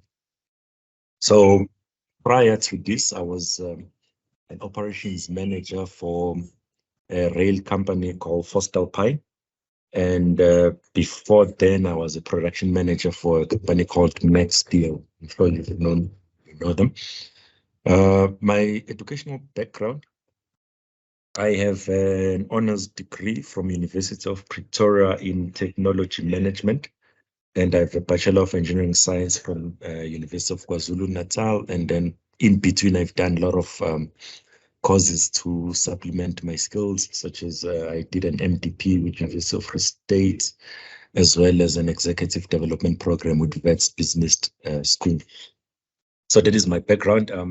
Most of my career, I've been a manager, but I've worked as an engineer for the first 5 years of my career. That was from 2010 up until 2015 before I went into management. So what I'll be doing today, I'll be taking you through other glass packaging. That's what you are called. I'll just be taking you through our glass manufacturing process. And then I will explain how we are structured in terms of our manufacturing structure within the factories. And then I will try and link that to potential careers for young individuals who might be interested in working for us. Moving over to the next slide. So we have 4 branches in South Africa. We have one in Cape Town, Bellville. And then we have 3 in Gauteng, 1 in Nigel, Wadeville, and in Clayville. All the factories, they may differ, but very slightly. But if you go inside one factory, sometimes you forget which factory you are at until you come outside to see that, oh yeah, today I'm in Cape Town. You'd probably see rain in winter and say, oh yeah, today I'm in Cape Town. But they are literally identical, few variations. So the top frame is just showing you what happens inside the factory. And then in Africa, we have one head office. We used to be Console Glass only operating in Africa, but now we are part of a bigger group. So we have one head office, which is located in Wadeville, and all the factories in Africa and in South Africa report to that head office.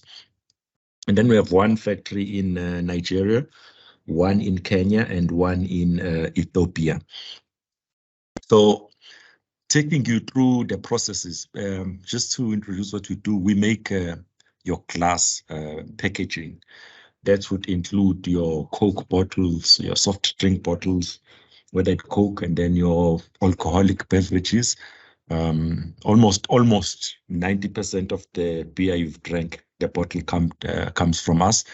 And then also food glass packaging, your purities, your mayonnaise, your tomato sauces, your Robertson spices, and various food, as long as it comes in a bottle. And then also in cosmetics, perfumes, and certain luxurious lotions that comes in glass. So they are coming from us. And yeah, so that's what we do, glass packaging. To make glass, we make use of a special type of sand. It's literally same as the sand that you know, but we use soda ash, and then we use other ingredients to make the sand, to make the glass. And then, but majority of our raw material is recycled glass, which we get from recycling. We crush it and we mix it with the other sand, and then we call that the batch. As you see on the diagram, the first item there, we have batch. So there's a science around the batch. I have never been directly involved in the batch plant, but that's where they actually mix the original ingredients in certain ratios, looking at things like the amount of glass and the amount of sand, water content, and they prepare that batch to move over to the next item, which is melting.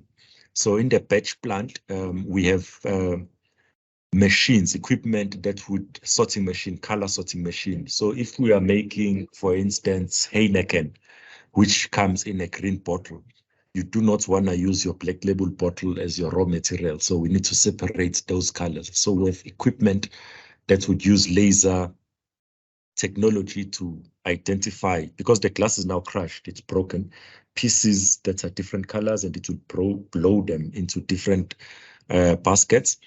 And then those are now, it's color sorting, and then before it is mixed, before it moves over with conveyor belts. So in the batch plant, you'd have your laser machines, we call them color sorting machines. You'd have your conveyor belts. You'll have a lot of physical mechanical equipment. So if you are interested in mechanical engineering, you could find yourself working in the batch plant. So batch plant also, as I've said, we blow pieces of glass into different baskets depending on color. So it means there is a supply of air. So we have things like your compressors, your piping, etc., which forms part of the batch plant. And then it moves over to melting. Melting is literally your furnace. All our furnaces here in Gauteng, except in Cape Town and Nigeria, we use gas. So here we use gas from Sasol. It comes directly from Sasol into our furnaces, where we burn these raw material until it melts into glass, into liquid glass. So that literally porridge glass, if I may put it. So there, what you have, looking at the infrastructure of that part of the plant, you have gas that needs to move in there, and then there's a lot of cooling that is involved, because a furnace should last you approximately 12 to 15 years. So there's a lot of equipment in the furnace that is water cooled, and some equipment is air cooled. Also, the furnace itself, the walls of the furnace, you need to keep their temperatures at certain temperatures. We blow those walls, so they are fans. So if you are a mechanical engineer, you are most likely to be there looking after those physical equipments, the piping, the fans, the ducting, and all the relevant equipment that is suitable for cooling. But looking inside the furnace, we have molten glass that needs to be regulated in terms of temperature. So we have control rooms, and we have cameras. There are people monitoring what is happening to the glass, and they are conditioning the glass to be ready for the next phase. And we have a lot of chemical engineers in that department, in the melting department, that look into the condition of the glass, as well as preparation for it to move over to the next phase. And when glass is molten, it needs to be at 1,500 degrees. There's a range, but the ideal temperature is 1,500 degrees, and then it moves along the furnace into your machines, which we call forming, in that temperature. So the chemical engineers are monitoring the temperatures, and they are conditioning the glass. They are looking, they have equipment there where they monitor the temperatures and the glass, and they are controlling the flow of gas to the burners, as well as we also have power boosting, electrical boosting for heating. So they are also looking at all of those things to make sure that when the glass reaches the machine, it is good glass. We call it good glass. It needs to be appropriate for forming. When the glass gets inside the machine, we put it in a mold. So it will drip, it flows, it's porridge. So it flows into the mold. As it's flowing down, we would have shear mechanism where we cut it into, because a bottle, for instance, let's say you have a bottle that needs to be 500 grams, the weight of the bottle itself. So we have a machine that monitors and cuts the glass as it flows down the machine into the mass that you want for that bottle. Should for some reason you cut a bigger piece, the machine will detect that this glass, because it will deform. The glass needs, each bottle have a certain weight, and then there is a tolerance in those weights. So the machine would detect and would reject the glass onto the basement. And as we're rejecting it, because it's 1,500 degrees Celsius, you don't want to burn the factory down. So we have water systems that are cooling, instantly freezing the glass as you are rejecting it into the basement. So there's a water system. We have mechanical engineers who are looking into that to make sure that we don't burn the factory down. As it gets into the mold, we blow it. We use a press blow. They are several, depending on the type of a bottle. A small bottles, like small perfume bottles, we can just press them into shape. Other bottles, we press them and then blow them in the mold. And then others, we blow them, depending on the bottle types. Some of the fancy bottle, like your expensive wine bottles, they would have special processes in how they go into the mold. Would have narrow neck mold where the process is a bit different. But as soon as the glass gets into the mold, it takes few seconds. We blow it into shape and we cool it, because if you don't cool it, it will collapse because it's molten glass. So by the time it goes into the mold as a liquid glass, after a fraction of a second when it leaves, it needs to be solid glass. So we've got fans that blows air through the mold. The mold have walls that have holes to extract heat from that molten glass to form a solid bottle. And the temperature, when it leaves the mold, the temperature moves down from, it moves in at 1,500 degrees and it needs to leave at roughly approximately 500 degrees. So they are engineers, I will explain later, who are in charge of that cooling. Should you not get sufficient cooling in terms of pressure and flow from a fan to cool that glass from 1,500 degrees to 500 degrees, you can't make bottle. So the company is losing money. So you need to have that process functioning properly. And then the glass, guys, you stop me if you feel that I'm too fast. Then the glass moves to annealing. Annealing is a multi-stage cooling. It's a process where it's a surface conditioning of the bottle. If you take the bottle out of the forming machine as it is and you take it and pack it, it won't cool properly. It would probably crack when they are filling it in at the brewery or Coca-Cola or at your food processing plant. So it needs to be conditioned, surface treatment, annealing. So it's temperature, multi-stage temperature cooling, where it goes through several zones. And when it leaves there, we also spray it with water to harden the surface, to make it scratch resistant. If it doesn't go through that machine, it's like a large oven with different zones, different temperatures to treat the surface of the bottle to control its cooling. And then it goes through a set of conveyors. Also, just to add, on the annealing equipment, we have different types, but they also run on gas. So your chemical and mechanical engineers would be in charge of gas, making sure that gas is controlled and it's applied to the annealing equipment. And then it goes to packaging. Packaging is literally a set of conveyors. And then also a packaging machine. It's an automated process where it is packed into pallets and covered with the plastic that you see when it goes to the factories where it should be going. All that is fully automated. So there's a lot of electronics involved. And also inspection, also automated inspection where we inspect things if the bottle shape is correct. We inspect for the quality of glass, whether it have watermarks or if it's smooth, it doesn't have cracks. We inspect that using laser equipment, and bottles that do not conform to the standard are rejected. All the bottles that are rejected from forming and inspection, it all comes back to the batch plant as raw material, because glass is infinitely recyclable. So no bottle leaves our factory until it's ready to go to customer. If it's not right, we reject it into the conveyors that takes it back to the batch plant. It's crushed, it's color sorted, it goes back to the batch. And the ones that are lucky enough that makes it to the warehouse, you would see them on our trucks going to your Coca-Colas and your food processing factories and your cosmetic factories, all the factories that use glass packaging. and about 70% of glass that you see in South Africa is made by us.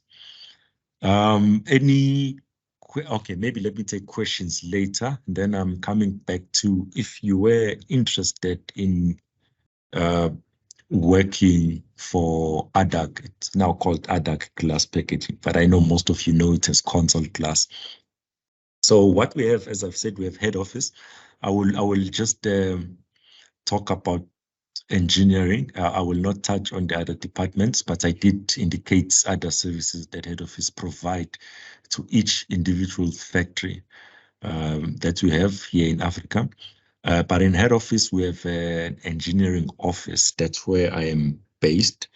That provide technical support to the factories. So, but before maybe I dive into head office, let me go to the factories.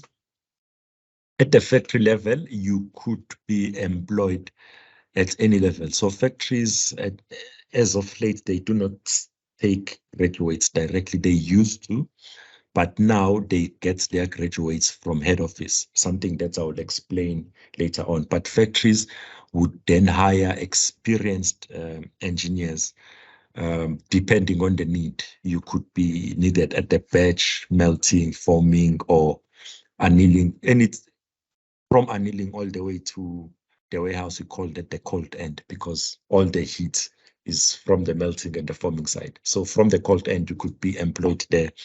So they are not very strict. It depends on the function.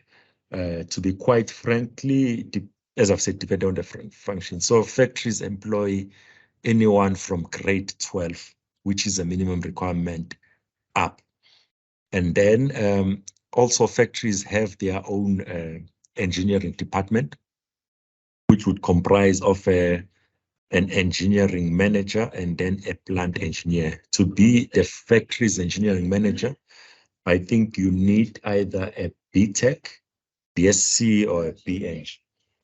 And then to be a plant manager, a plant engineer, you need to have your GCC. And the plant engineer will look after almost all the electrical and mechanical engineers that would work for him, and superintendents, as well as the fitters and turners, which goes down. So if you want to be a fitter and turner, they are those levels. As I've said, in the factory, you can enter at any level from metric all the way up to depending which level you want to be employed at. So that's how the factory works. And then there's another structure, which is head office. The engineering head office, it's a technical support, which is more like subject matter experts. They are the technical experts to support the factory should they fail to resolve the issue themselves. It's usually operational support, and then also with process improvement and designs, as well as project management. So if we, as I've said earlier on, at the end of every 12 to 15 years, we need to rebuild the furnace. So the head office will plan the project from planning, budgeting, designs, up until commissioning of the new furnace. So that's the head office structure. Head office, we have a technical executive that is in charge of the engineering office, and then below him would have a process engineering manager. And under that process engineering manager, he look after all the different fields of engineering for all the factories. So anyone in head office, we are in charge of the entire group, all the way from South Africa, Nigeria, Kenya, and Ethiopia. So you'd have an electrical engineer, and then you'd have an electrical engineering manager, and then you have an electronic engineering manager, and then below the electrical, you have electrical engineers. Also electronic, you have electronic engineers. And then mechanical is split into two, as you've heard, as I was taking you through the processes. We have mechanical processes and we have mechanical services. The difference is the mechanical process is in charge of the actual equipment. For instance, the machine at the batch plant, the conveyors, the all the equipment, the physical machines, also forming, and then your conveyors, and your inspection equipment, all the way. So that guy would be in charge of your equipment. And then your mechanical services, which I'm in charge of, it's the services to the equipment. That would be your gas, that would be your air, that would be your water, and everything in between. So when I say gas, mechanical, I would be able to expand further on mechanical services because that's where I am. Mechanical services is when I say gas, so you design the gas piping network from the Sasol station. Let's say we have a Sasol station entering our factory. From that station, you have your gas piping. You design the piping, you design the flows all the way to your furnace. Also, cooling. Since I'm in charge of air, that is a mechanical service. So you design the fan, you spec the fan as well as the ducting all the way from the fan room into your furnace, depending what you're cooling there, whether it's a machine cooling or you're cooling the walls of the furnace. So you design the entire system. Water system, we design the water system, including the cooling towers and the piping network, the dams, everything that have to do with water. It's under mechanical services. And then another department that we have would be an energy department, where we have a chemical engineer who looks after our energy usage, energy requirements across the factories, monitor them, make design recommendations to us when we are designing our equipment. And then yeah, so that is more or less the head office. So we do the head office engineering structure. Should you wish to work for head office, the minimum requirement that you need is a 4-year BEng or BSc engineering, mechanical, electrical, electronic, chemical, and mechatronics. And then you would go through a program. We now have a graduate program. That's where our factories get their engineers. They usually get them from us, but they can, if they are looking for an experienced engineer, as I've said, it's from all levels, from grade 12, your diploma, your BTech, your BSc, etc. You can get into the factory, but from head office, it's minimum BEng, BSc for your degree. And we have a 2-year program that involves technical and operations, which means the graduate goes into a factory and he works from batch to dispatch, as you see on the diagram, understanding all the operations of the factory, including operations which are non-technical, like your HR, your finance, quality, health and safety, all of those. They go through that program to see all of those things. And after 2 years, depending on what they were more interested in, usually they never finish 2 years. The factories would absorb them. So they get absorbed at various levels, various departments. It could sometimes not even technical. Sometimes it could be production related or quality related, etc. So that's how they get absorbed. But those who enjoy the technical stuff, the design, they end up at head office technical support, where they would then provide support to the factories. So that's how the process works. I'm not sure if I've left out anything. Just to add, if you were to enter through the factory, as I've indicated what you need, mostly it would be experience. Factory, they are looking for experience. They are looking for someone who will run the factory. Head office, we do have the graduate program whereby we take someone with 0 experience. We look at person must be a self-starter, must be driven. And then also we look at academic record and psychometric assessments and interviews. So those are the things that we look at, but the factory is different because it's targeted to a specific need, and it is so the criteria depend on how you meet that requirement. Okay, that would be the end of my presentation. All right, thank you so much, sir. We do have the last question for now. It says, what graduate positions do you have at HQ? And what's the length of the program? We call it operational technical graduate program. It stretches up to 2 years. But as I've said, if you are really dedicated and hardworking, you might be lucky. The factories might absorb you. They don't want to lose you and say, hey, this is a good graduate. We don't want to lose her. They would usually snatch you before you even finish your graduate program. But it is designed for 2 years. And after that, you do a presentation and then there's feedback. And your clients, which would be all the factories, would have to sit in that presentation and make comments. That's when your fate is decided. If we feel that you are a hard worker and you deserve to be given a chance, you then get a role, but it's not guaranteed. But if you were not really interested in the whole business and what we do and how to do things, sometimes we let it go. But it's a 2-year contract, and after that, we decide what happens next. All right. I have a last question. It goes as follows. Do you have instrumentation engineering positions, since you've been mentioning mechanical engineering mostly? Okay. I am a mechanical engineer by training, so I'm much more inclined to mention it most of the time. But we do have, here at head office, we have electronic engineering department that also look after the instrumentation. But inside the factory, as I've said, we have instrumentation personnel at various levels.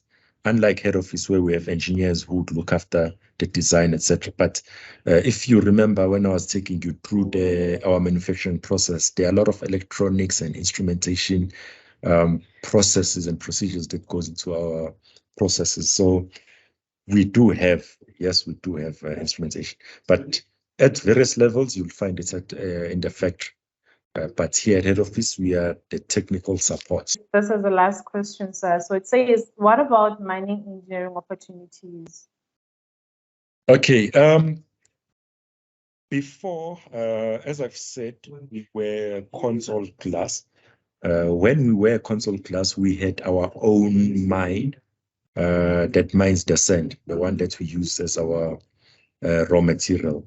However, during the acquisition, where we were bought over by Adak Glass Packaging, that mine no longer belongs to us. So there won't be an opportunity for a mining engineer, but such opportunity would exist on that mine that used to belong to us before, but not directly for other class. So the last speaker is from SETSA, which is Science, Engineering, and Technology Students Association. So she's going to be talking more on that. So you might be asking of what SETSA is all about. SETSA is a guild of students that represents all students registered in the College of Science, Engineering, and Technology at UNISA. So it also acts as a collective voice of CSET for students to promote communication between students and the college. So at times, students are afraid to reach out, and we are that bridge which speaks for the students with management. And from our experience, they do listen. So we have spoken to the directors of the schools, and then they also act up when we raise concerns. For instance, we had problems when this whole COVID thing started. We had problems and we raised our concerns. And I remember the other time we were writing our exams and our modules were moved to 1 week. So all of the CSET modules were moved to 1 week. So we approached the directors and the dean and everything was sorted. So through the voice of SETSA. SETSA executive assists students to successfully register their modules or their studies at the beginning of the semester, and we also run campaigns for students so that they know what SETSA is all about. So SETSA collaborates with CSET to hold annual student indabas in all regions of UNISA. This allows students to share their academic concerns with the management of the college. So what we are hopefully planning to do this year is to go to all of the regions, not only host our indabas here in Florida. And as for now, there's both online and physical. So we're also hoping to have a hybrid indaba, where students who cannot make it to the indabas physically can also join online. So, and then other activities, we also have seminars. We collaborate with CSET. Herein, we invite industries to engage them on what the college offers in the CSET fields and foster relations with them so that they can hire our graduates and also bring in qualification councils to come and advise on changes in career pathways. There are also technology expos that we host from time to time and a whole lot more. So we also have work experiment exposure. So we expose students to work environments through educational road trips to different companies and industries, so they can get exposure to their career paths. For example, we visit Eskom Letabo Power Station annually, and we are also hoping to include other companies, and such as CSIR, your Sasols, and also visiting your mines. Other activities is we have Fix Your Computer, where we call Microsoft to come to the campuses, and then we also inform students that they can bring their laptops so that they can be fixed, or if maybe there are bugs or software updates which need to be done, we do that. And then offering students free fixings, and then it also exposes students to real-time experience and allows students to interact with each other and to be taught new technologies. We have one upcoming in September. So we also have well and internship placements.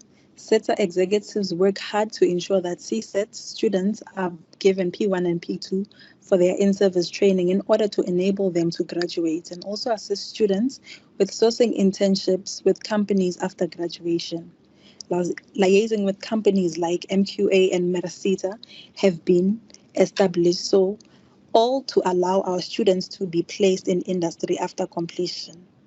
As of currently, Exaro is being engaged, and then we also have your Golden Arrows bus services. We are also engaging Coca-Cola and Toyota, because we do understand that students are across the country, and then we also didn't want students to be moving from Eastern Cape or deep rural Eastern Cape to come to Johannesburg for their practicals, when we can engage their municipality or companies around the areas. So which is also going to be beneficial for students.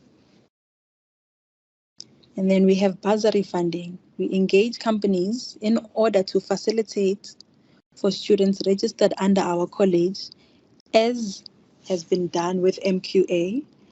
Mining students are now receiving mining bursaries and placements. So plans are underway by SETA National to establish a crisis fund to assist needy and deserving students. So for more info, we can contact SETA at UNISA. You can email seta@unisa.ac.za or ngwenvl@unisa.ac.za. And then we also have our Facebook pages, and Instagram and Twitter pages are also underway. So yes, thank you very much. Since I heard that they are working from working with other companies, so since the practicals from our physical science, or they said you have to go to Florida for practicals, so I was hoping that maybe if you can get exposure from their nearer companies from our places, so that you can get more skills and be hired there. Which qualification are you doing, Fanny? It's a higher certificate in physical science. We are also trying, because in the past there was collaboration between UNISA and other companies or other universities which offer those specific modules or practicals so that students don't have to travel far. So I'll actually inquire for you. I'm not quite sure where you are, Fanny, because if you are around Gauteng, it's... I am from Pumalanga. Oh, okay. I'll inquire for you. You can just take a screenshot, It's okay. anyone, yeah, before I close the slide. But then a recording will be made available. Thank you so much, Ms. Ngonya, for troubling yourself and making it through to the presentation. We really appreciate the effort and we value your inputs as well. Let me just ask Ms. Mamashi to come and give us a vote of thanks for this wonderful 2 days event. Yes, Sharon, I'm here, and indeed it was a wonderful event. Mine is just too short to give word of thanks, and I'm happy with the engagement of the students through this workshop. It shows that they know exactly what is happening in their profession, because if you don't understand, like myself, you wouldn't even be able to ask questions. But with their questions, you can tell that they know exactly what their profession is, and they understand what is it all about. But I don't want to also underestimate myself on this, to say if I were to change careers right now, I would actually have a little knowledge of where to and what to do in that profession. So what I'm saying is that we have learned a lot from our different positions, from where we are, from our different categories in the profession of science, engineering, and technology. And for those who have organized this workshop, it's also a learning curve for all of us, because we get to understand exactly what our students need. Thank you so much, Gauteng Region Counseling Unit, for organizing this workshop, and also having to put up with all the speakers from yesterday until today. It's really a huge event, and it shows exactly what your purpose is in this institution, and you are doing that quite well. Thank you, colleagues. And I would also want to thank Mr. Makahane for the warm welcome into this workshop, and go straight to Mbuso. What an energetic presenter. You know, I'm thankful that you were able to break the ground like you did. The engagement, the energy, it's so refreshing to listen to someone with so much energy, especially at the beginning of the workshop or of the event, whereby, you know, all of us, we don't know what to expect, and you just bring up this energy and light to everybody. I'm sure everyone has actually enjoyed listening to you like I did. And Sonabile Barclay as well, from the South African Young Nuclear Professionals Society. You know, like I was just saying earlier on, that we don't know much about this, but I hope that our students learned, because this is their field. They understand much better than we do. We just advocating for them as counseling, and with the understanding that our students normally get into these professions without knowing exactly what is it all about. So engaging with you as well has opened has opened eyes for some of us and for the students, I believe. Prof. Matambo Donderai from the Center of Competence in Environmental Biotechnology. I liked the fact that you indicated that waste is gold. So meaning that nothing on this planet can just go to waste without being noticed by you. So whatever that we believe to be waste, you can make a living out of it. You can make an income out of it. So it's very much important for students to actually liaise with people like you and learn more about what kind of waste are you referring to, or any other waste, then you are good to go. Thank you so much, Prof, for that presentation, and we hope that even in future we will engage with you. And our mechanical engineer, Berinyuswa, we are so much thankful to have had you in this platform, where most of our mechanical engineering students got to learn exactly what mechanical engineering is all about and where do they have to work. The outline of your presentation, it was out of this world, because at least now the students get to know who can employ them and at what level from when they graduate until they become experienced employees. With Divi, you always come through for us, and we are very much thankful. We are very much thankful for your organizations to advocate for students, and we are very much thankful that we always engage with you, because our purpose is almost similar in our different positions, but we know that what we stand up for is for our students' progress and is our students' future. So we are very much thankful, my sister, for always coming coming through for us and sharing what you do in your center. Students, I urge all of you to actually use these services, especially from SETA, because they are UNISA students. They understand your frustrations much more than we do. They know exactly what you need because they have walked the journey. They are walking the journey with you. So having been their associate or maybe interacting with them will assist you more, because at least sometimes we get to not understand or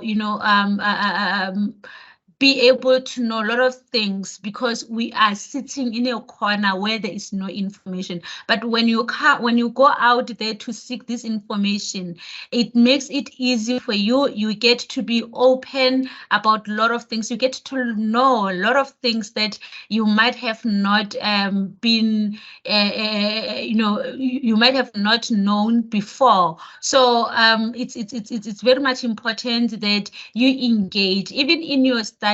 Try to form study groups so that whatever that one student knows can impart the knowledge to you as well. Sitting in our corner and nursing this feeling of us being in an open distance e-learning, it doesn't really help a lot. If you get time, visit your centers, visit your campuses, and meet your fellow students. That's where you get to know much about your profession. You get to know much about your studies and everything that happens at UNISA. With all of that being said from me, our esteemed students, we are here for you and we are always open to assist you. We might not have all the answers, but with what we can help, we will definitely help you. And thank you so much for attending. Thank you so much for filling up the polls. And I still encourage you to, those who did not make it into the polls, the link is shared, the evaluation link is shared in the chat box. Please just click it and give us a rate on our event, and also evaluate our event, because we want to improve. We want to see where the gaps are and make sure that we provide you with good services. My colleagues, thank you so much for always making all these events possible and to this standard. Thank you so much.